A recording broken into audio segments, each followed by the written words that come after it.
वजीर आला उमर अब्दुल्ला ने यूसीसी को लेकर दिया बड़ा बयान। वक्फ बिल पर किया शदीद रद्द-ए-अमल जाहिर, कहा पार्लियामेंट में लिया जाएगा यूसीसी पर फैसला।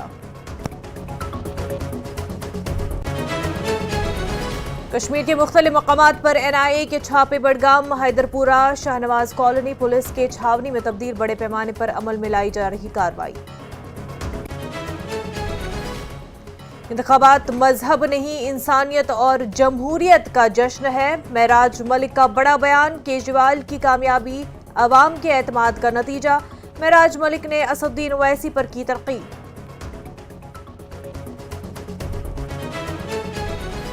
वैष्णो देवी जाने वाले बस हुई हादसे का शिकार। हादसे में 15 अकीदतमंद जख्मी, जख्मियों को किया गया अस्पताल में दाखिल। श्रीनगर के जवाहर नगर इलाके में एक सरकारी क्वार्टर, 3 बहनों की सेहतयाबी होने के बाद मिली जीएमसी। जम्मू में छुट्टी, किसी नामालूम बीमारी में तीनों बहनें मुब्तला।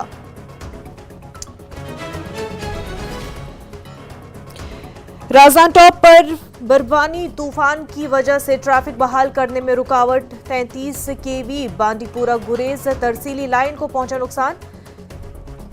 बारबीकन हुकाम ने एक बार फिर बनाया शाहरा को काबिल आमदोरफ्त।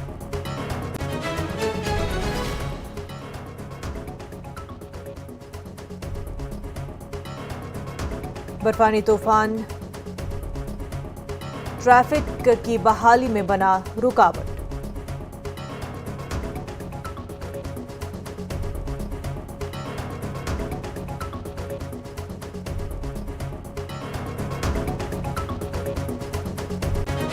Headlines presented by Patanjali Gonyle, पवित्र गौमूत्र, अर्क एवं एंटीबैक्टीरियल जड़ी बूटियों से निर्मित।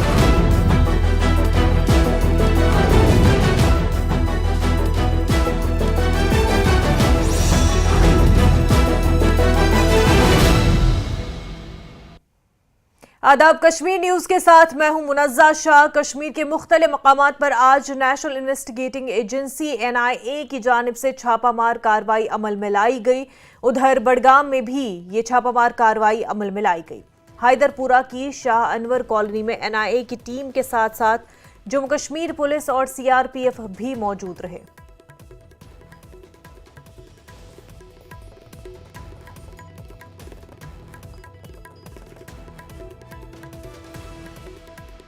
श्रीनगर के मुजाफात हैदरपुरा में हम मौजूद हैं, जहां पर एनआईए की जानिब से सुबह से ही रेड जारी है। यहां पर एनआईए की टीम के साथ साथ जम्मू कश्मीर पुलिस और सीआरपीएफ मौजूद है। बताया जा रहा है नॉन लोकल किलिंग्स केस में ये रेड सुबह से जारी है। हालांकि जैसे आपको पता है 2019 के बाद लगातार इस तरह की रेड्स अमल में लाई जा रही है। मकसद यही है जम्मू कश्मीर को टेरर फ्री बनाया जाए। आपने देखा होगा माजी में OGW नेटवर्क को खत्म करने के लिए भी कई तरह की रेड्स डाली गई, और आज जो ये रेड है वो नॉन लोकल्स के किलिंग के केस में है। और यहाँ पर हम आपको दिखाएं क्योंकि ये हैदरपुरा शाह अनवर कॉलोनी है, जहाँ पर सुबह से ही एनआईए की टीम के साथ साथ जम्मू कश्मीर पुलिस यहाँ पर मौजूद है। जम्मू कश्मीर पुलिस के साथ साथ सीआरपीएफ यहाँ पर मौजूद है। हालांकि अब अंदर टीम गई है, सुबह से ही यहाँ पर छापेमारी चल रही है। क्या कुछ निकल कर सामने आएगा वो हालांकि जब रेड खत्म होगी ऑफिशियल स्टेटमेंट जरूर आएगा। न्यूज़ 18 के लिए हैदरपुरा श्रीनगर से मैं आबिद हुसैन। एनआईए का आतंक के ऊपर एक बहुत बड़ा प्रहार। जी हाँ, कश्मीर में आज करीबन 6 जगहों पे एनआईए की छापामारी इस सिलसिले में हुई कि जो अभी नॉन लोकल्स की किलिंग्स हुई है। आप देखें हैदरपुरा जो श्रीनगर का इलाका है, वहाँ लाल मंडी, श्रीनगर और वही सोपुर और बारामुल्ला के कुछ इलाके हैं जहाँ पर आज एनआईए ने छापे मारे हैं। इन छापों को लीड कर रहे थे एसएसपी संदीप चौधरी, और कहीं ना कहीं ये आप देख पा रहे हैं कि एडमिनिस्ट्रेशन जो है, जो इस वक्त एक प्रहार कर रही है आतंक पे, भले ही फिर वो वाइट कॉलर टेरर हो या फिर एक OGW, उनको बख्शा नहीं जाएगा। और उसी कड़ी में आज आपने देखा कि एनआईए ने रेड्स डाली हैं। क्या कुछ बाहर निकल के आएगा वो थोड़ी देर में ही पता लग पाएगा जब एनआईए का एक ऑफिशियल प्रेस स्टेटमेंट बाहर आएगा। न्यूज़ 18 के लिए आफाक शाह के साथ श्रीनगर से मैं सरोज कफी। जम्मू में वजीर आला उमर अब्दुल्ला ने यूनिफॉर्म सिविल कोड और वक्फ बिल तनाज़े पर बड़ा बयान दिया। यूसीसी पर उन्होंने कहा कि ये फैसला पार्लियामेंट में होना चाहिए। रियासत या मरकज के जेर इंतजाम इलाका इसका फैसला नहीं कर सकता।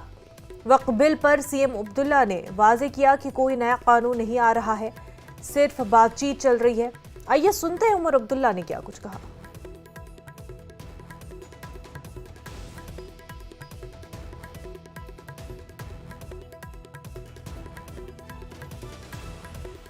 सर वक्फ बोर्ड जो है ना वक्फ फी लगा रहे हैं, वक्फ का जो कानून है उसको लागू कर रहे हैं ना। अभी कोई कानून लागू नहीं कर रहे हैं। पार्लियामेंट की कमेटी बैठी हुई है, इस पे बहस चल रही है। पिछले दिनों आपने देखा मीरवाइज उमर फारूक साहब भी इस कमेटी के पास गए और अपनी बात सामने रखी। कमेटी को अपना काम करने दीजिए, उसके बाद पार्लियामेंट इस पे बहस करेगी ना। अभी कोई कानून लागू नहीं कर रहे हैं। पार्लियामेंट की कमेटी बैठी हुई है, इस पे बहस चल रही है। पिछले दिनों आपने देखा मीरवाइज उमर फारूक साहब भी इस कमेटी के पास गए और अपनी बात सामने रखी। कमेटी को अपना काम करने दीजिए, उसके बाद पार्लियामेंट इस पे बहस करेगी।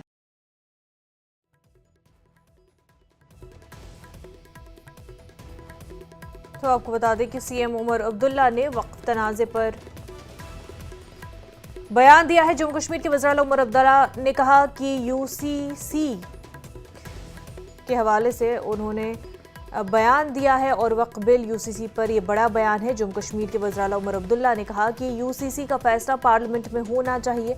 उमर अब्दुल्ला का कहना है कि रियासतें और मरकज़ के ज़ेर इंतज़ाम इलाके इसका फैसला नहीं कर सकते। सीएम उमर अब्दुल्ला ने वक्फ तनाज़े पर वजाहत देते हुए कहा कि ये कोई नया कानून नहीं आ रहा है। चीफ मिनिस्टर उमर अब्दुल्ला ने यूसीसी पर और वक्फ बिल पर बड़ा बयान दिया। जम्मू कश्मीर के वज़ीर आला उमर अब्दुल्ला ने कहा कि यूसीसी का फैसला पार्लियामेंट में होना चाहिए। तो उमर अब्दुल्ला ने कहा कि रियासतें मरकज़ के ज़ेर इंतज़ाम इलाके इसका फैसला नहीं कर सकते हैं। साथ ही वक्फ तनाज़े पर उन्होंने वजाहत देते हुए कहा कि ये कोई नया कानून नहीं है, उन्हें अपना काम करने दिया जाए और उसके बाद जो है बिल पर पार्लियामेंट में बहस होगी।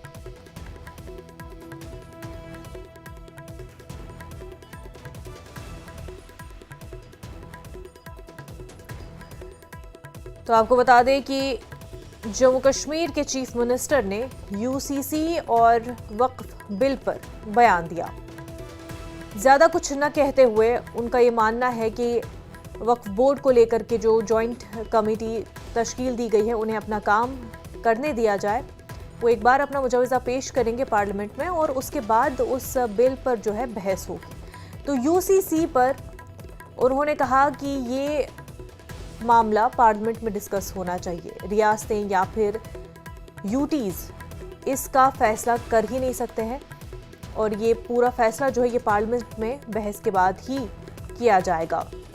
वहीं उन्होंने वक्फ तनाज़े को हवाले से भी उन्होंने बयान दिया। उन्होंने कहा कि ये कोई नई बात नहीं है, कोई नया कानून नहीं है और इस हवाले से जेपीसी जो है वो सलाह मशवरा कर रहे हैं। मीरवाइज उमर फारूक भी गए थे मीटिंग में जो जेपीसी ने कंडक्ट की थी। जम्मू कश्मीर लद्दाख से वफ्द गया था जिसकी क़यादत मीरवाइज उमर फारूक ने की थी। तो उमर अब्दुल्ला का कहना था कि सजेशंस राय जो है लोगों के लिए जा रहे हैं और इस हवाले से उनको अपना काम करने देना चाहिए ताकि फिर बिल जब पेश हो और पार्लियामेंट में उस पर बहस होगी। हमारे साथी श्रीनगर से सरोज कफील जुड़ चुके हैं। सरोज, उमर अब्दुल्ला के इस बयान को आप किस तरह से देखते हैं, जहां पर वो कह रहे हैं एक तरह से एक कैजुअल अप्रोच लेते हुए, चाहे वो यूसीसी को लेकर के और वक्फ के हवाले से भी जो उन्होंने बयान दिया है कि अपना प्रोसेस चलने दिया जाए और पार्लियामेंट में ही इस पर कोई ना कोई फैसला होगा। देखिए, कैजुअल अप्रोच कह लीजिए या टाइट लिप्ड कह लीजिए आप, आपने देखा कि अभी कुछ देर पहले ही शिब मिराज के चलते हुए डॉक्टर फारूक अब्दुल्ला भी जो है वो भी हजरत बल आए। जब उनसे मीडिया ने कुछ सवालात पूछे, पहला सवाल तो वक़्फ़ के सिलसिले में पूछा तो उन्होंने कहा कि मुसलमानों का हामी जो है वो ऊपर वाला ही है। और जो ही उनसे न्यूज़ 18 ने यूसीसी के बारे में सवाल पूछा, यूनिफॉर्म सिविल कोड के बारे में कहा कि हाल ही में अभी उत्तराखंड में यूसीसी इंप्लीमेंट हुआ, आप कैसे देख रहे हैं, तो बड़ा डेलीजेंटली उन्होंने कहा कि ऐसे सवाल ना पूछे हमसे जिनके जवाब अभी हमारे पास नहीं है। और वहीं पे उन्होंने बात की सबसे बड़ी, वो है ड्रग मेनेस को लेके। कहा कि इस वक्त जिम्मेदारी बनती है हमारी कि कहीं ना कहीं जो हम लोग सब एक चुप्पी धारे बैठे हुए हैं, सादे बैठे हुए हैं इस वक्त कश्मीर में, और एक बहुत बड़ा वबा जो है ड्रग का वो किस तरीके से हम लोग को खत्म कर रहा है, तो जिम्मेदार हम किसी और को नहीं ठहराते, कश्मीरी को ही ठहराते हैं। तो कहीं ना कहीं हमारी जिम्मेदारी बनती है। तो देखिए आप, वही उमर अब्दुल्ला का जम्मू में ये बयान आना कि जो उनसे यूसीसी के बारे में पूछा गया, उन्होंने कहा कि ऐसी चीजें जो है पार्लियामेंट में डिस्कस होनी चाहिए। तो कहीं ना कहीं वो भी अभी जानते हैं कि उनके हद इख्तियार में बहुत कम चीजें हैं और अगर कोई भी स्टेटमेंट वो इस वक्त ऐसा देते हैं जो इस वक्त सेंटर को खुशगवार नहीं होता है तो शायद कहीं ना कहीं उनके लिए दिक्कतें हो सकती हैं। लेकिन कुल मिला के अगर बात की जाए तो जाहिर सी बात है अभी यूसीसी का एक सेंसिटिव मुद्दा रहा है। आपने देखा कि पिछले 1.5 साल से कई सारी पॉलिटिकल पार्टीज इस मुद्दे को उठा रही है। इंप्लीमेंट हो पाएगा नहीं हो पाएगा, ये एक वैसा मुद्दा बन गया है जैसे वन नेशन वन पोल का मुद्दा बना हुआ था। तो कहीं ना कहीं इस वक्त सारे जितने भी स्टेक होल्डर्स है, इसमें जितनी भी कम्युनिटीज से जुड़े हुए लोग हैं, ऐसा नहीं है कि यूसीसी की इंप्लीमेंटेशन में एक पर्टिकुलर तबका या कम्युनिटी है उसको टारगेट किया जा रहा है। इसमें कई सारी जातियां हैं, कई सारे और अलग अलग जिसे हम कहते हैं कि सब कास्ट है जिनको इससे डैमेज हो सकता है, ऐसा उनका मानना है। तो कुल मिला के अगर बात की जाए, जब तक पूरे हिंदुस्तान में यूसीसी इंप्लीमेंट नहीं होगा तब तक हम उसके बारे में एज सच कोई टिप्पणी नहीं दे सकते हैं। लेकिन जैसा आपने अभी दुरुस्त फरमाया कि किस तरीके से बड़े डिलीजेंटली या टाइट लिप तरीके में उन्होंने दबे अल्फाजों में उमर अब्दुल्ला और वही यहाँ श्रीनगर में फारूक अब्दुल्ला ने जितना भी सारी जिम्मेदारी कह लीजिए वो बड़ी डिलीजेंट वे में सेंटर पे डाल दी और लोगों पे डाल। दोनों के बयान में ये फर्क है कि आप किस तरह से उसको बोलते हैं या किस टोन में आप उसको बोलते हैं। उमर अब्दुल्ला का जो जैसा आपने कहा टाइट लिप्ड बयान, और फारूक अब्दुल्ला का फिर भी वो एक तरीके से मायूसी जाहिर करते हैं। वो अपने बयान में जब बोलते हैं वो एक उनका अंदाज भी है अपना बोलने का। तो ये फर्क हमें दोनों के बयानों में दिखती है। जाहिर सी बात है, वो तो आप भी बेहतर जानते हैं, फारूक अब्दुल्ला का अंदाज़ बयां कुछ और है और वही उमर अब्दुल्ला जो है वो भी अब कहीं ना कहीं आहिस्ता आहिस्ता जो जम्मू कश्मीर के लोगों को एक पॉलिटिकल लीडर चाहिए होता है उस ढांचे में, उस सांचे में ढलने की कोशिश कर रहे हैं। तो कहीं ना कहीं हालांकि ऐसा नहीं है, दोनों सेम पार्टी से हैं, दोनों की पॉलिटिकल आइडियोलॉजी जो है, भले वो फिर यूसीसी हुआ, वो वन नेशन वन पोल हुआ या वक्फ हुआ, एक ही इन लोगों का कहना तो एक ही है दोनों लीडर्स का, लेकिन कहीं ना कहीं अप्रोच जो है वो थोड़ा सा डिफरेंट है। लेकिन कुल मिला के अगर बात की जाए तो जाहिर सी बात है, देखिए अभी फारूक अब्दुल्ला ने डायरेक्टली कहा कि यूसीसी पे कोई बात नहीं होगी, कह रहे मुसलमान खतरे में है। वक्फ में जो कल ही हमने देखा कि करीबन 14 अमेंडमेंट्स आई है, उसको लेकर भी वो खुश नहीं है, कह रहे हैं कि धर्मों के मामले में कहीं पॉलिटिक्स इन्वॉल्व नहीं होना चाहिए। तो अब देखिए किस तरीके से आगे सेंटर इन बातों को आगे ले जाता है, क्योंकि जैसे मैं आपसे कह रहा था कि इस वक्त ना ही डॉक्टर फारूक अब्दुल्ला ना ही उमर अब्दुल्ला अफोर्ड कर पाएंगे कि वो सेंटर को इस वक्त किसी भी तरह से मतलब उनको ऐसे स्टेटमेंट से जिससे सेंटर नाखुश रहे। तो उनको वो भी सोचना है, क्योंकि अभी आगे उनके 4.5 साल और पड़े हुए हैं और कई सारे और चैलेंजेस है, जिसमें फिर आप कह लीजिए जो अभी हाल आपने ओपन मेरिट का मसला यहाँ हाल ही में देखा, जो प्राइवेट स्कूल्स के मसले हैं जहाँ पे किताबें खरीदनी पड़ रही है, तो कई सारे मसले हैं। एक एक करके उम्मीद यही है कि वो इन मुद्दों को सॉल्व करें, लेकिन लोगों की उसमें रजामंदी रहे। सरोज, क्या इन दोनों के बयान के हवाले से कोई रिएक्शन सामने आया है? फिलहाल तो देखिए किसी पॉलिटिकल पार्टी का रिएक्शन नहीं आया है, कोशिश करेंगे आपको कुछ देर में अपडेट देने की, लेकिन अभी तक किसी पॉलिटिकल पार्टी का रिएक्शन नहीं आया है। क्योंकि जैसा आपने अभी कहा चीफ मिनिस्टर उमर अब्दुल्ला जो है उन्होंने भी ये बयान कुछ देर पहले ही जम्मू में दिया था, डॉक्टर फारूक अब्दुल्ला की भी बयान बस अभी नमाज के बाद ही आया है। जो आज शब महराज गए थे, हजरत बल वहाँ पे गए थे, तो उसके बाद ही आया। तो अभी कुछ देर में ही पता लग पाएगा कि क्या किस तरीके से जो बाकी पॉलिटिकल पार्टीज है वो इन मसलों पर आगे अपनी सियासत की जो बातचीत है उसको गर्म करेंगे। जी बिल्कुल सरोज, आप इस हवाले से इस खबर को लेकर के नजर बनाए रखें। फिलहाल के लिए आपका बेहद शुक्रिया। तो उमर अब्दुल्ला ने यूसीसी और वक्फ तनाज़े को लेकर के जम्मू में बड़ा बयान दिया है, तो वहीं फारूक अब्दुल्ला ने श्रीनगर में भी इन मामलों को लेकर के मीडिया से बात की है। दोनों का कहना एक है पर दोनों का अंदाज़े बयान अलग अलग है। जैसा कि हमारे साथी सरोज भी बता रहे थे, chief minister Omar Abdullah tight lipped, बहुत ही कम लफ्ज़ों में अपनी बात ख़त्म करते हुए कि ये मामले जो है पार्लियामेंट में डिस्कस किए जाएंगे। और वहीं फारूक अब्दुल्ला का कहीं ना कहीं वो डिसअपॉइंटमेंट और फिक्र भी लोगों को लेकर के कि सियासत में मज़हब की कोई जगह नहीं है, मज़हब का इस्तेमाल नहीं किया जाना चाहिए। कुछ इस तरह के अल्फाज फारूक अब्दुल्ला ने भी इस्तेमाल किए। लेकिन ओवरऑल अगर हम देखें तो उमर अब्दुल्ला हो फारूक अब्दुल्ला दोनों ही पूरे तरीके से इन मामलों पर बात करने से कतरा रहे हैं। आगे बढ़ते हैं। आम आदमी पार्टी के कश्मीरी रुकन असेंबली महराज मलिक ने दिल्ली में मीडिया से गुफ्तगू करते हुए कहा कि इंतखाबात मजहब का मामला नहीं बल्कि इंसानियत और जमहूरियत का जश्न है। उन्होंने न्यूज़ 18 के साथ एक इंटरव्यू में कहा, जम्मू कश्मीर के अवाम ने मुझे सिखाया और दिल्ली ने मुझे समझाया कि इंतखाबात मजहबी बुनियादों पर नहीं बल्कि इंसानियत की खिदमत के लिए होने चाहिए। महराज मलिक ने असदुद्दीन ओवैसी पर तनकीद करते हुए कहा कि ओवैसी अगर वो वाकई जम्मू कश्मीर के नौजवानों की मदद करना चाहते हैं तो सुप्रीम कोर्ट जाए और उनके लिए जमानत लेकर आए। साथ ही उन्होंने कहा कि अगर दिल्ली के लोग अरविंद केजरीवाल को वज़ीर आला मुंतखब करते हैं तो वो उनके काम की वजह से होगा। वहीं उन्होंने कहा कि असदुद्दीन ओवैसी की सिक्योरिटी को बढ़ाया जा रहा है, वहीं केजरीवाल की सिक्योरिटी को खत्म किया जा रहा है। ऐसी थी बेहाल थी दिल्ली, अब जम्मू कश्मीर में सबसे ज्यादा बिजली की पैदावार है। मैं समझ सकता हूँ बिजली चिराग तले अंधेरा तो मेरा है, पावर प्रोजेक्ट मेरे हैं, बिजली है ही नहीं। और अगर दिल्ली में बिजली है 24 घंटे में, मुझे अच्छा लग रहा है। और इस चीज के लिए वोट देना होता है। घर एक आम आदमी बना सकता है, सड़क नहीं बना सकता एक आम आदमी, स्कूल आम आदमी नहीं बना सकता है, हॉस्पिटल नहीं बना सकता है। सेंट्रल यूनिवर्सिटी ऑफ कश्मीर और एसोसिएशन ऑफ इंडियन यूनिवर्सिटीज़ के इश्तराक से all India inter university winter games 2024-25 का इनकाद गुलमर्ग में हो रहा है। यूनिवर्सिटी के vice chancellor professor A Rabindranath ने बताया कि गेम्स 30 और 31 जनवरी को शुरू होंगे, जिनमें 27 यूनिवर्सिटियां हिस्सा ले रही हैं।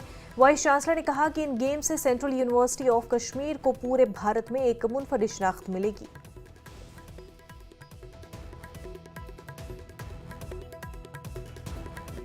Press briefing that we have arranged today in connection with basically for the winter sports All India University Inter Sports, which is being held in Gulmarg on 30th and 31st. But then the Honorable Vice Chancellor also thought that since we are meeting the media persons and they are only our link with the the important stakeholder, that is the parents and the students, so we will also brief them about the CUCT PG as well as UG, which is going to come very soon. PG has already been announced, as has been said. But today's press conference was essentially for the winter games, and we have our head department of the physical education, Dr. Kokab Azim, and Dean School of Education, Professor Zuhur Gilani Sahab, who is also here. So they will tell you about the games, what the games are there, and what is this intention. The idea was basically to bring different universities to Kashmir because we are also want to contribute to this, the Viksit Bharat 2047 in a way of integrating and connecting with different universities, bringing them here and promoting Kashmir as a tourist destination, especially for the winter games. In fact, Kashmir has a unique, opportunity of being the coldest place of the country and having these skiing spots and having the snow. So more students from different universities can come here and we can provide them a platform. So this will help us in integration as well as, promoting the winter tourism in Kashmir. So Dr. तवील अरसे के बाद राजौरी के बुढ़ल गांव के लिए राहत की खबर आई है। नामालूम बीमारी में मुब्तला 3 बहनें मुकम्मल सेहतयाब होने के बाद जम्मू जीएमसी अस्पताल से डिस्चार्ज कर दी गई। ये तीनों बहनें इलाज के लिए एयरलिफ्ट की गई थी। याद रहे कि दिसंबर से बढ़ल गांव में एक पुरस्कार बीमारी के सबब 17 अफराद की मौत हो चुकी है और अमवात की असल वजह अभी तक मालूम नहीं हो सकी है, लेकिन डॉक्टरों का ये मानना है कि न्यूरोटॉक्सिन्स की वजह से ये मौतें हुई हैं और पिन पॉइंट कोशिश किया जा रहा है कि न्यूरोटॉक्सिन्स में जल्द ही किया जाए कि वो असल न्यूरोटॉक्सिन कौन सा है जो इनके ब्रेन को अफेक्ट किया। वज़ीर आला उमर अब्दुल्ला ने गांव का मुआयना किया और तहक़ीक़ात का अमल जारी है ताकि मौत की वजूहात का पता लगाया जा सके। वहीं एहतियाती तदाबीर के तौर पर गाँव में 200 से ज़ायद अफराद को क्वारंटीन रखा गया है, जो कि एक्सपर्ट्स की माने तो बल्कि इवैक्यूएशन प्रोसेस है ताकि मजीद कोई नुकसान न पहुँच सके। अवामी हल्के इंतज़ामिया से फौरी कार्रवाई की उम्मीद कर रहे हैं।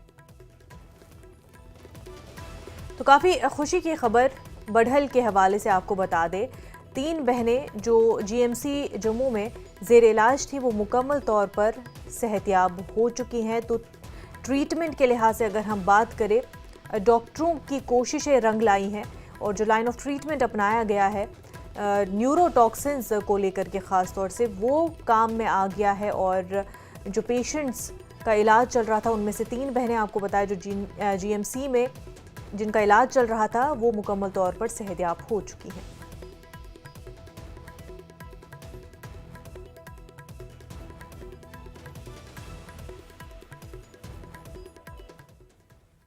श्रीनगर के जवाहर नगर इलाके में आज सुबह एक सरकारी क्वार्टर में जबरदस्त आग लग गई, जिसने देखते ही देखते क्वार्टर को अपनी लपेट में ले लिया। वाकये के फौरन बाद फायर ब्रिगेड की टीम मौके पर पहुंची और आग पर काबू पा लिया। ये सरकारी क्वार्टर एंटी करप्शन ब्यूरो के डिप्टी एसपी की रिहाइशगाह थी। हादसे के दौरान डिप्टी एसपी अहम दस्तावेजात निकालने की कोशिश में जख्मी भी हुए। जख्मी अफसर को फौरी तौर पर अस्पताल मुंतकिल किया गया, जहां उनका इलाज जारी है। 10:18 पे कॉल आई कि जवाहर नगर गवर्नमेंट क्वार्टर में आग लगी है और 10:19 पे हमने टर्न आउट किया। जब यहाँ हम पहुंचे तो एक क्वार्टर इन्वॉल्व था फायर में, जिसमें डीएसपी साहब एक रहते थे पुलिस के, वो थोड़े खुद जख्मी हुए थे, तो उसको हमारे आते ही निकाल लिया था हमने, वैकुट उसको करके अस्पताल भेज दिया था और अभी आग बिल्कुल कंट्रोल है। इसके अटैक पोर्शन में जो नुकसान हुआ वही दिख रहा है, बाकी नीचे वाले पोर्शन में इंडायरेक्टली नुकसान हुआ है और दूसरे क्वार्टर का अटैक पोर्शन में नुकसान हुआ है। इंडायरेक्टली दूसरे क्वार्टर में पानी से नुकसान हुआ है और एक क्वार्टर में आग से नुकसान। श्रीनगर के जवाहर नगर इलाके के जो गवर्नमेंट क्वार्टर्स है वहां पे आज आग लगी। आग का कारण बताया नहीं गया, जिसमें एक घर जो है बुरी तरह से जल गया। सुनने में आ रहा है कि ये घर जो है ये डीएसपी जो एसीबी के हैं उनका घर है और सुनने में ये भी आ रहा है कि जब यहाँ आग लगी तो वो इमीडिएटली कुछ इंपॉर्टेंट डॉक्यूमेंट्स घर से निकालने गए और तब वो जख्मी हो गए। हालांकि बाकी जो उनके घर वाले हैं वो बिल्कुल सेफ हैं। फायर एंड इमरजेंसी सर्विसेज यहाँ पे वक्त पे पहुंचे। जो फर्स्ट फ्लोर है आग वहां पे लगी और पूरा घर जल गया। साथ ही साथ आप देखें जो इनकी गाड़ी है जो पार्किंग एरिया में रखी गई थी वो भी किस तरह से खत्म हो गई है। हालांकि अगर हम बात करें तो कोशिश यही रही कि इस आग पे जल्द से जल्द काबू पाया जाए, क्योंकि उसका कारण ये भी है जितने भी फ्लैट्स हैं, जितने भी क्वार्टर्स हैं गवर्नमेंट के, ये एक दूसरे के साथ बिल्कुल सट के हैं। तो कोशिश यही थी कि जो आसपास के स्ट्रक्चर्स हैं उनको भी बचाया जाए। तो कुल मिला के अगर बात की जाए तो श्रीनगर के जवाहर नगर इलाके में आज एक भीषण आग, जिसमें एक डीएसपी जो एसीबी में है उनका घर जो है वो ध्वस्त हो गया है, वो भी जख्मी हो गए हैं और फायर एंड इमरजेंसी सर्विसेज जो हैं वो इस वक्त अपने काम पे लगी हुई हैं। न्यूज़ 18 के लिए आफाक शाह के साथ श्रीनगर से मैं सरोज कफील। कई दिनों की बंदिश के बाद बांडीपुरा गुरेज सड़क को भीकर ने दोबारा आमदोरफ्त के लिए काबिल बना दिया है, लेकिन राजदान टॉप पर बर्फानी तूफान की वजह से ट्रैफिक की बहाली में मुश्किलात का सामना है। बर्फानी तूफान की वजह से 33 केवी बांडीपुरा गुरेज तरसीली लाइन को भी नुकसान पहुंचा है, जिसकी मरम्मत में महकमे को 3 दिन लगे और इंतजामिया ने जानकारी फराहम करते हुए कहा कि बांडीपुरा और गुरेज के दरमियान आज भी फजाई सर्विस जारी रही ताकि लोगों की आमदोरफ्त को यकीनी बनाया जा सके।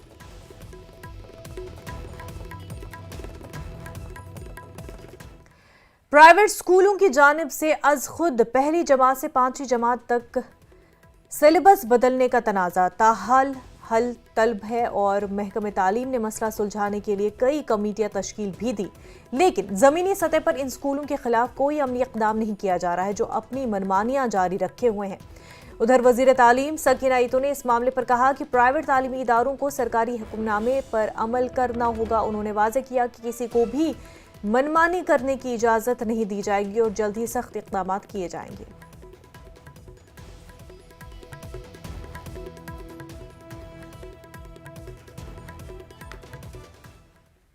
खबरों का सिलसिला आगे भी जारी रहेगा, लेकिन उससे पहले एक छोटा सा ब्रेक।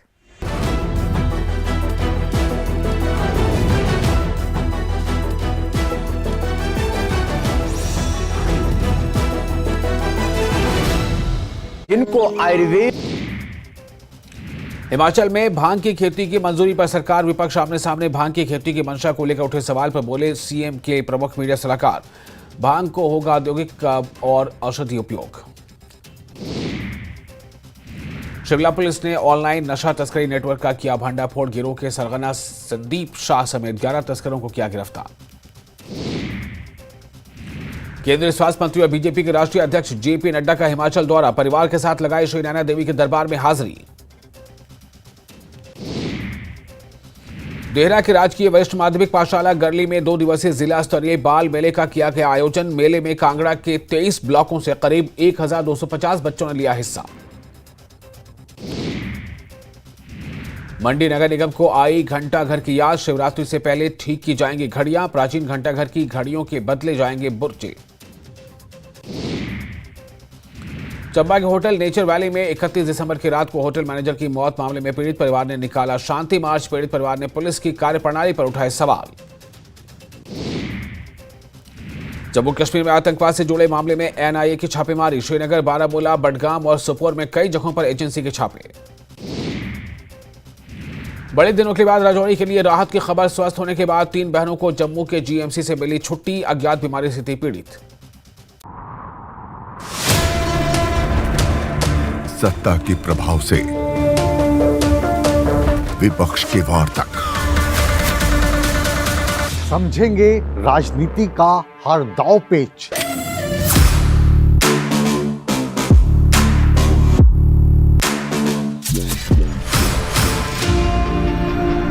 सवालों के रास्ते होगा मुद्दों का हर घेरा पार।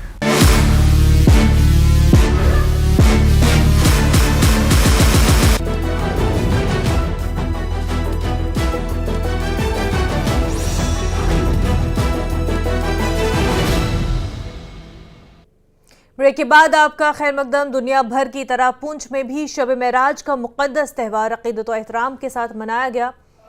इस मौके पर जिला भर और पुंछ शहर की तमाम मसाजिद, खास तौर पर मरकजी जामा मस्जिद में बड़ी तादाद में मुसलमानों ने शिरकत की। उलमाए किराम ने शब मेराज और हुजूर पाक सल्लल्लाहु अलैहि वसल्लम की सीरत पर रोशनी डाली। शब मेराज की ये प्रोग्राम रात 8 बजे से शुरू होकर सुबह 7 बजे तक जारी रहा। मरकजी जामा मस्जिद पुंछ में मुल्क और जम्मू कश्मीर के लिए खसूसी दुआएं की गई। आज मरकजी जामा मस्जिद से पुंछ के अंदर और ज़िला पुंछ के अंदर बल्कि पूरे हिंदुस्तान के अंदर शब मेराजुन नबी सल्लल्लाहु ताला अलैहि वसल्लम का प्रोग्राम बड़े ही शान व शौकत के साथ मनाया गया। उन्हीं के साथ साथ ज़िला पुंछ की तमाम मसाजिद के अंदर भी मेराजुन नबी सल्लल्लाहु ताला अलैहि वसल्लम का प्रोग्राम बनाया गया। साथ ही साथ में मरकज़ी जामा मस्जिद शरीफ पुंछ के अंदर बड़े ही शान व शौकत के साथ मेराजुन नबी सल्लल्लाहु अलैहि वसल्लम का प्रोग्राम हुआ और बड़ी ही तादाद में यहाँ पे आवाम ने शिरकत फरमाई, उलमाए किराम ने शिरकत फरमाई और मेराजुन नबी सल्लल्लाहु ताला अलैहि वसल्लम का जो पैगाम है, सरकार अलैहिस्सलाम को जो मेराज हुई उसका जो पस मंज़र था वो उम्मत के सामने रखा गया। आखिर में सलातो-सलाम और उसके बाद फिर दुआए खैर की गई मुल्क हिंदुस्तान के लिए, आलम इस्लाम के लिए और बिलखुसूस मुल्क हिंदुस्तान के लिए, जम्मू कश्मीर के लिए, सब के लिए भी दुआ की गई। कश्मीर वादी से ताल्लुक़ रखने वाले 30 तलबा ने 9 रोज़ा भारत दर्शन के लिए रवाना हुए। ये दौरा SSB बटमालू की जानिब से मुनज़्ज़म किया गया था। इस दौरे का मकसद तलबा को हिंदुस्तान की सकाफती, तारीखी और विरसे से मुतल्लिक़ मालूमात फराहम करनी थी। SSB के आला ओहदेदारों के जरिए झंडी दिखाकर तलबा को बेंगलुरु, मैसूर और दिल्ली के लिए रवाना किया गया। विविधता में एकता की भावना है भारत में और जो सांस्कृतिक बहुलता है, विविधता है, उनको जाके देखें। ये बच्चे इस बार साउथ इंडिया में जाएंगे, मैसूर में जाएंगे, बेंगलोर में जाएंगे, वहाँ विभिन्न संग्रहालयों में जाएंगे, इसरो में भी जाएंगे, साथ में वहाँ के जो राज्यपाल हैं उनसे भी मिलेंगे, तो इनका एक अच्छा एक्सपोजर होगा। उसके बाद फिर ये वापस दिल्ली आएंगे। दिल्ली आने के बाद जो हमारे सशस्त्र सीमा बल के महानिर्देशक हैं उनसे भी इनकी तारुफ होगी, वहाँ पर मुलाकात होगी और दिल्ली की भी महत्वपूर्ण स्थानों को वो देखेंगे। इन चीज़ों को, इन अनुभवों को आत्मसात करेंगे।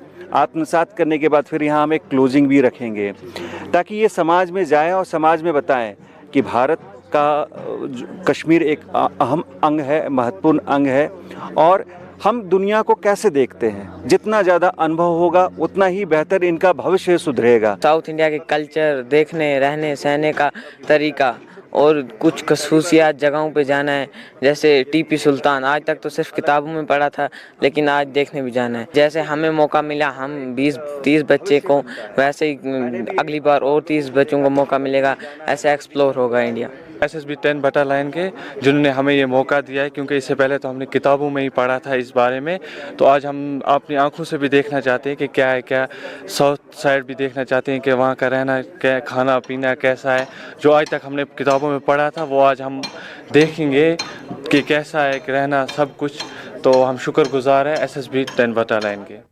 अरनिया तहसील में राशन डिपो पर तकसीम किए जाने वाले आटे के नाकिस मयार पर मकामी लोगों ने सख्त नाराजगी का इजहार किया। लोगों का कहना है कि राशन डिपो से मिलने वाले आटे की क्वालिटी इस कदर ख़राब है कि तकरीबन 10,000 लोगों की सेहत को खतरे में डाल दिया।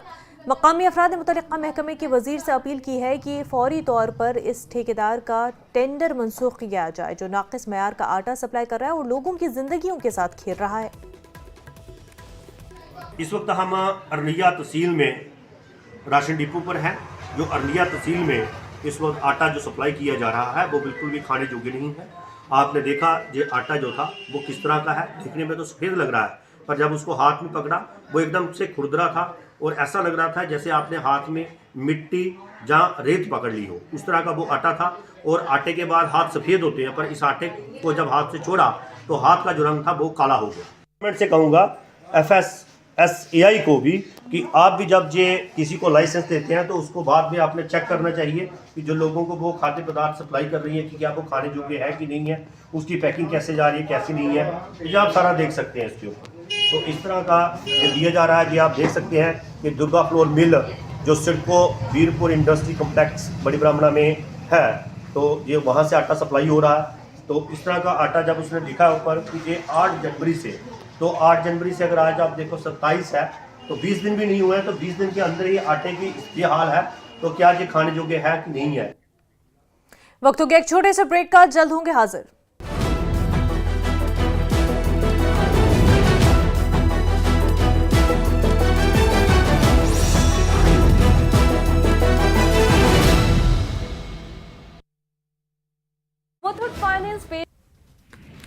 राम रहीम को फिर मिली 30 दिन की पैरोल। सुनारिया जेल से निकलकर सिरसा आश्रम पहुंचा राम रहीम। सिरसा आश्रम पहुंचने के बाद राम रहीम ने जारी किया वीडियो संदेश। भक्तों से सिरसा डेरा न आने की अपील। 30 दिन की पैरोल में 10 दिन तक सिरसा डेरे में रहेगा राम रहीम। दिल्ली में यमुना के पानी को लेकर आप और बीजेपी में वार पलटवार। केजरीवाल ने हरियाणा सरकार पर वाटर टेररिज्म का लगाया आरोप। अरविंद केजरीवाल पर हरियाणा के सीएम का पलटवार। बोले केजरीवाल के खिलाफ करेंगे मानहानि का केस। दिल्ली और हरियाणा की जनता से माफी मांगे केजरीवाल। दिल्ली जल बोर्ड ने भी केजरीवाल के बयान को किया खारिज। दिल्ली जल बोर्ड के सीईओ ने मुख्य सचिव को लिखी चिट्ठी। केजरीवाल का दावा तथ्यात्मक रूप से गलत।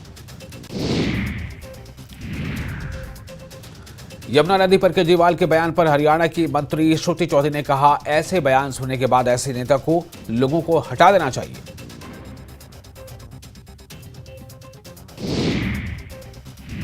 फरीदाबाद के पल्ला में बाइक सवार नकाबपोश बदमाशों ने चलाई गोली। प्रॉपर्टी डीलर के ऑफिस पर फायरिंग। सीसीटीवी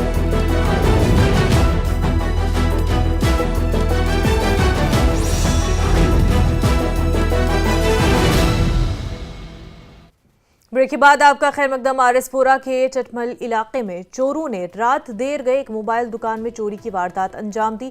लाखों रुपए मालियत के मोबाइल फोन और 5,000 रुपए नकदी चुराकर फरार हुए हैं। पुलिस ने मौके पर पहुंचकर मामले की तहकीकात शुरू कर दी। दुकानदार नीरज ने बताया कि सुबह उन्हें फोन आया कि उनकी दुकान के ताले खुले हैं। जब वो दुकान पर पहुंचे तो देखा कि ताले टूटे हुए हैं और दुकान से मोबाइल और नकदी गायब है। दुकानदार ने पुलिस से अपील की कि जल्द से जल्द चोरों को गिरफ्तार किया जाए। चटा मिल से शॉप है मेरी, और मिल दी राती कोई 2:30 बजे चोरी हुई है। तो उसके अकॉर्डिंग कोई 25 कीपैड फोन है, 4 स्मार्टफोन है, जिस विच 2 12X फोन है। ठीक है, उसके बाद ऑलमोस्ट जितनी भी महंगी एसेसरी सारी शूट आउट मतलब कि चुक ली है उन्होंने, कुछ नहीं छोड़ा शॉप पे। मैं कोई सवेरे कोई 8 बजे मुंडे ने फोन किया कि तेरी शॉप खुली है। मैं सोचा मजाक कर रहे हो। उसके अकॉर्डिंग फिर मैं क्या मैं आ रहा है दुकान से, जिस तरह दुकान से आए थे अद्धा शटर चुका है। उसके बाद मैं थोड़ा शटर चुकिया थे ऊपर देखा थे दुकान के अंदर सारा कॉस्टली सामान सारा गुम हो चुका है, लॉस हो गया। मैं डिमांड ये करदा कि मेरे सामान की जो भी है रिकवरी की जाए, पुलिस वाले मेरी थोड़ी हेल्प करन। वजीर आजम हाउसिंग स्कीम के तहत जहां मुस्तहिक अफराद को मुफ्त घर फराहम किए जा रहे हैं, वहीं तकिया रज़ाक शाह त्राल के कुछ मुकीमों ने बताया अभी तक इस स्कीम से उन्हें कोई फ़ायदा नहीं मिला है। उन्होंने बताया कि वो गरीबी के निचले सतह पर ज़िंदगी बसर कर रहे हैं, ताहम अभी तक उन्हें घर फराहम नहीं किए गए। उन्होंने सरकार से उन्हें घर फराहम करने की मांग की है। मकानुक मसला मकान मिलान कहीं ते बेच लैट्रिन बाथरूम वारिया मुश्किलात गसान। रूद वसान सोरे यथ मकानस पे टीन मकलियमत खत्म गोमुत। बेस अंदर लब तो तैयार पेनस ना फर्श अंदर ना कह बचन वारिया सख्ती। आज मकान वकान दिवान कहीं ते पतम 10 वरी वत लड़ान मकान मूजब। दरखास्त तरावान तत तिम सान गाबे कर कुन दिवान तवज्जो कहीं ते। गोस मकान मिलन मेहरबानी मेहरबानी कर गवर्नमेंटस कुन अपील करान। मकान गई वरी वन तो मगर अत छपे करान वनान कहें अत गौरा करान कहें छपे करान वन सोचनी नहीं आये छपे करान तो दबावन कथी। बीएसएफ की 7वीं बटालियन की जानिब से बड़ायल ब्रह्मना गांव में सिविक एक्शन प्रोग्राम के तहत एक खसूसी आगाही कैंप का इनकाद किया गया। कैंप में भारतीय फौज, पुलिस और पैरा मिलिट्री फोर्स में जाने के ख्वाहिशमंद नौजवानों को ज़रूरी तालीमी मवाद, ट्रैक सूट और दीगर सामान तकसीम किया गया। इस मौके पर नौजवानों को मंशियात के नुकसानात के बारे में भी आगाह किया गया। कमांडेंट AK सिन्हा जो इस मौके पर मौजूद थे, उन्होंने कैंप का इफ्तिताह किया और बताया कि BSF की तरफ से सरहदी इलाकों के नौजवानों का इंतखाब किया गया था ताकि उनकी तैयारियों के लिए ज़रूरी सामान फराहम किया जा सके। उन्होंने कहा कि नौजवान अपनी तैयारियां मुकम्मल करके आने वाले वक्त में भर्ती के अमल में हिस्सा ले सके और मुंतखब हो सके। हमारे नौजवान जो कड़ी मेहनत कर रहे हैं किसी जॉब को पाने के लिए, उन्हें कुछ सहायता प्रदान की जाए, जिसमें हमने उनको दौड़ धूप के लिए सारी पोशाकें मुहैया करवाया है ताकि वो अच्छी तरह से प्रैक्टिस करें और इस काबिल बने कि वो किसी भी जॉब में अपना स्थान प्राप्त करें। इसी के साथ साथ हमने नशा मुक्ति का अभियान चलाया है। इसके अंतर्गत भी कुछ मटेरियल उनको प्रोवाइड किया गया है। साथ में यहाँ पे आए हुए आगंतुक तरह तरह की अपनी सोच के साथ उनको अवगत करवाने का कोशिश किया है कि नशा का कितना बुरा प्रभाव पड़ता है। मैं उम्मीद करता हूं कि यहाँ पे आए हुए नौजवान सीख लेंगे और इस नशा से हमेशा अपने आप को दूर रखेंगे, अपने साथियों को भी दूर रखेंगे। आज के डेट में सीमा के क्षेत्र के अलावा हमारे समाज में नशा एक नासूर बनता जा रहा है। हमारा अभियान साथ में रहेगा कि हम अपने नौजवानों को नशा से मुक्त होने के बारे में एक संदेश दें और वो नौजवान हमारा प्रचारक बनके अपने गांव में, अपने समाज में नशा के बारे में, नशा से दूर होने के बारे में लोगों को करेंगे। साबिक MLA अब्दुल रज़ाक ज़ूरा की तीसरी बरसी उनके आबाई घर ज़वूरा शोपिया में मनाई गई। इस मौके पर पार्टी के आला रहनुमा और कारकुनान ने शिरकत की और उनकी खिदमात को याद किया। तकरीब की सदारत ज़िला सदर गुलाम मोहम्मद वानी ने की, जबकि पुलवामा के ज़िला सदर और दीगर पार्टी अराकीन भी मौजूद रहे।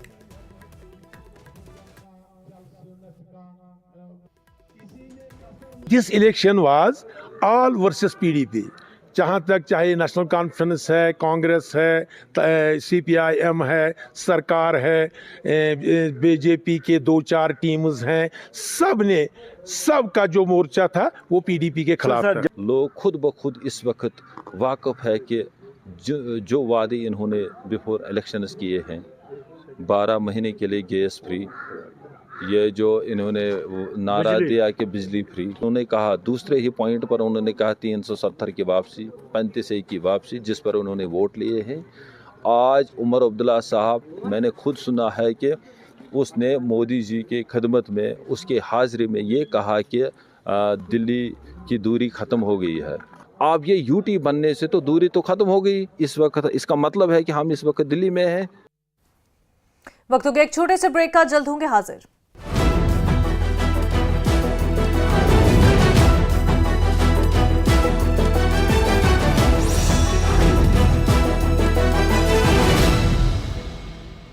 अच्छा पिताजी, हिमाचल में भांग की खेती की मंजूरी पर सरकार विपक्ष आमने सामने। भांग की खेती की मंशा को लेकर उठे सवाल पर बोले CM के प्रमुख मीडिया सलाहकार, भांग को होगा औद्योगिक और औषधि उपयोग। शिमला पुलिस ने ऑनलाइन नशा तस्करी नेटवर्क का किया भंडाफोड़। गिरोह के सरगना संदीप शाह समेत 11 तस्करों को किया गिरफ्तार। केंद्रीय स्वास्थ्य मंत्री और बीजेपी के राष्ट्रीय अध्यक्ष JP नड्डा का हिमाचल दौरा। परिवार के साथ लगाई श्री नैना देवी के दरबार में हाजिरी। देहरा के राजकीय वरिष्ठ माध्यमिक पाठशाला गरली में 2 दिवसीय जिला स्तरीय बाल मेले का किया गया आयोजन। मेले में कांगड़ा के 23 ब्लॉकों से करीब 1250 बच्चों ने लिया हिस्सा। मंडी नगर निगम को आई घंटा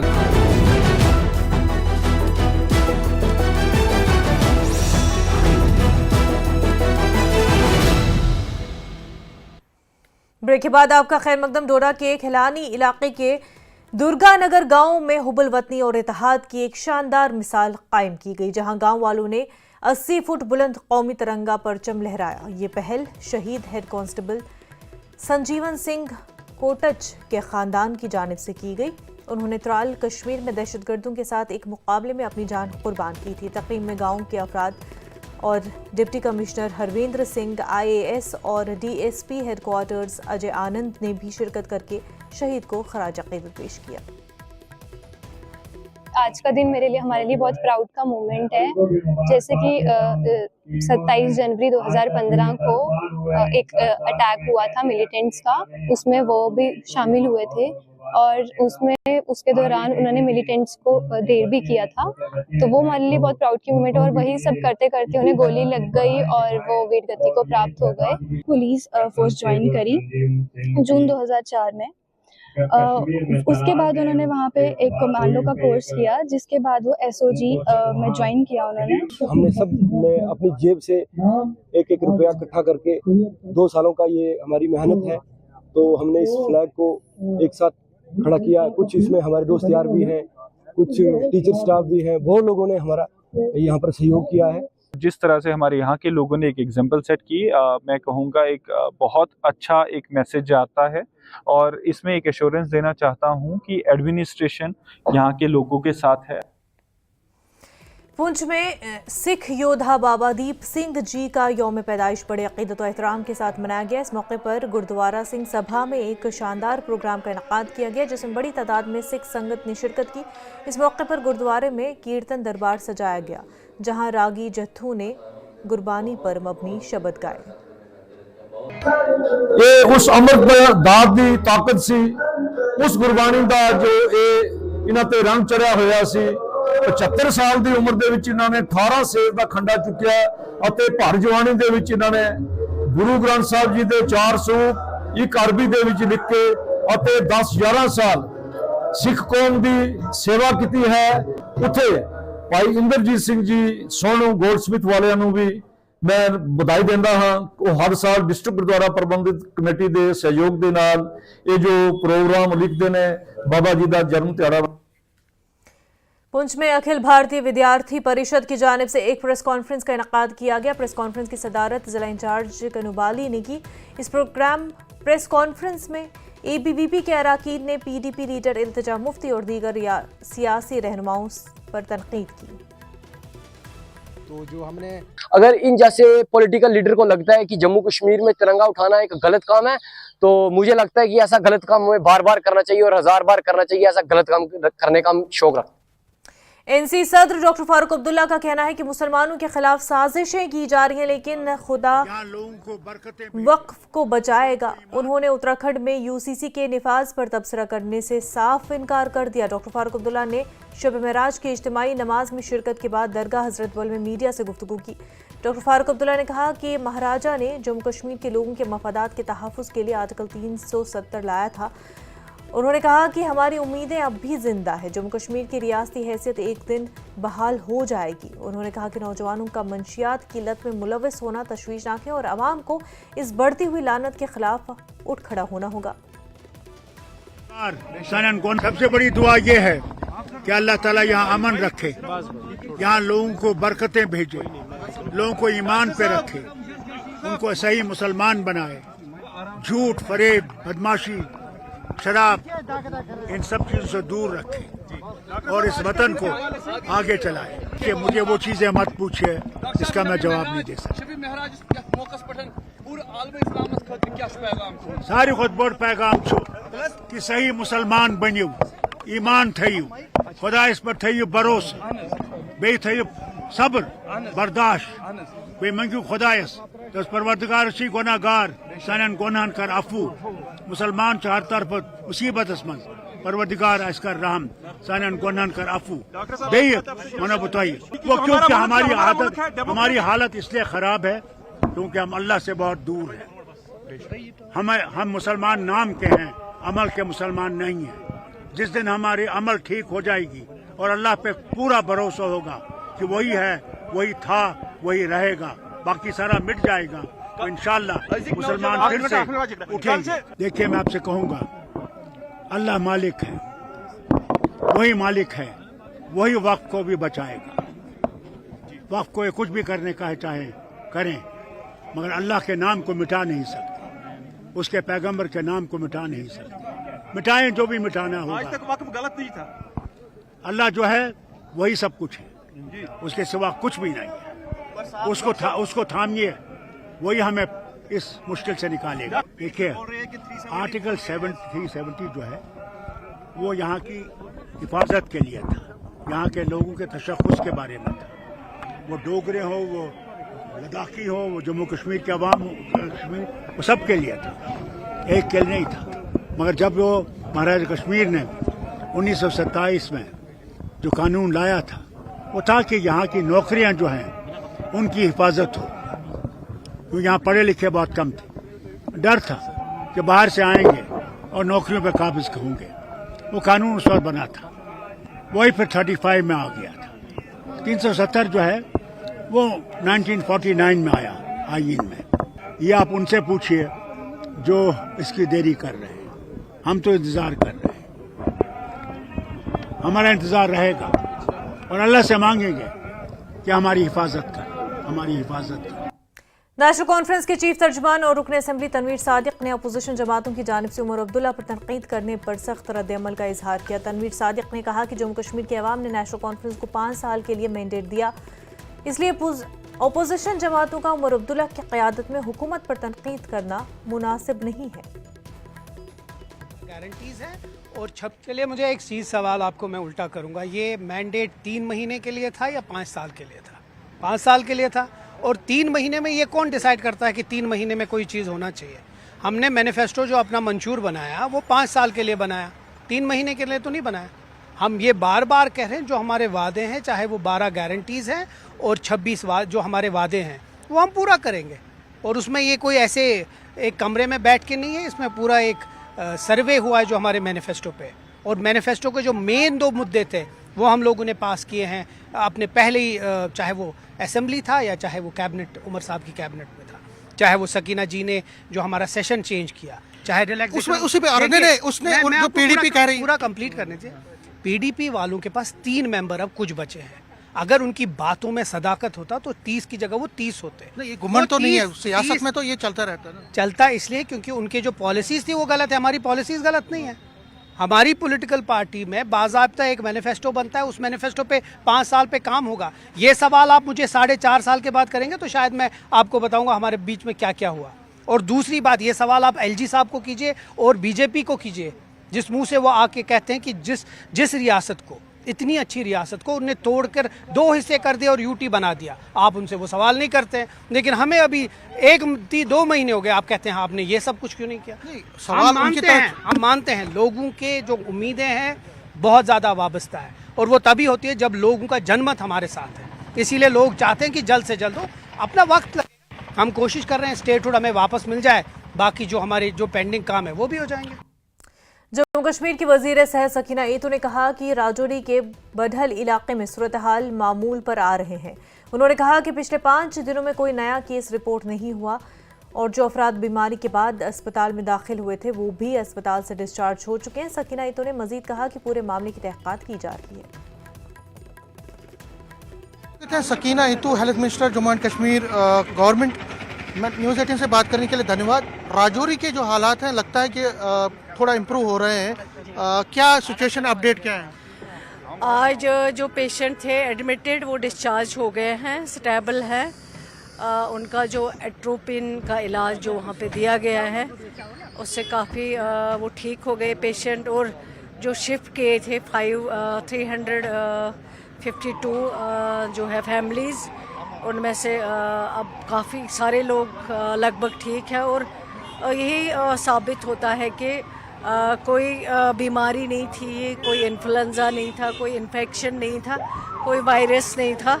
तो ये अब प्रूव हो रहा है और इन्वेस्टिगेशन चल रही है। लेकिन जो 17 मौतें हुए उनके लिए दुख है, उनके लिए जितना भी कंडेम किया जाए कम है। तो आपको क्या लगता है कि जो इन्वेस्टिगेशन है क्या वो अभी चल रही है, क्योंकि जो MHA की भी टीम आई थी? जी वो भी आए, वो भी अपना काम कर रहे हैं। यहाँ के का जो होम डिपार्टमेंट वो भी कर रहे हैं और डॉक्टर्स भी उनके साथ साथ है, जहाँ ज़रूरत होगी वो भी मदद करेंगे। तो कब तक ये इन्वेस्टिगेशन का अमल अब वो तो वही बताएंगे, जल्दी ख़त्म होगा अब, क्योंकि अब उनको भी अब लाइन है, उसी लाइन के मुताबिक वो इन्वेस्टिगेशन करेंगे अपना, ताकि इन्वेस्टिगेशन करके जो भी रिपोर्ट आएगी वो आपके सामने रखा जाएगा। शुक्रिया। न्यूज़ 18 से बात करने के लिए धन्यवाद। तो सकीना ये तो थी, कैमरामैन साहिबा के साथ समीर भट्ट, न्यूज़ 18 जम्मू। गुरेज के MLA नज़ीर गुरेजी ने बगतूर में आग से मुतासरा खानदानों के साथ मुलाकात करते हुए उनके मसाइल हल करने की यकीन दहानी कराई। उन्होंने DC बांदीपुरा को फौरी तौर पर मुतासरीन के रिलीफ केस की तैयारी का हुक्म दिया। नज़ीर गुरेजी ने कहा कि वो मुतासरा कुंबों को PMAY स्कीम के दायरे में लाया जाएगा ताकि उन्हें दोबारा आबादकारी में मदद मिल सके। आग मुतासरीन ने MLA के इस कदम को सराहते हुए उनका शुक्रिया अदा किया। आज मैं आया था यहाँ बगतौर एरिया में, यहाँ परसों कुछ दिन पहले एक मकान और कुछ मकानों को जुज़वी नुकसान हुआ, एक मकान पूरे तरीके से जल गया, एक फैमिली, उनको देखने के लिए।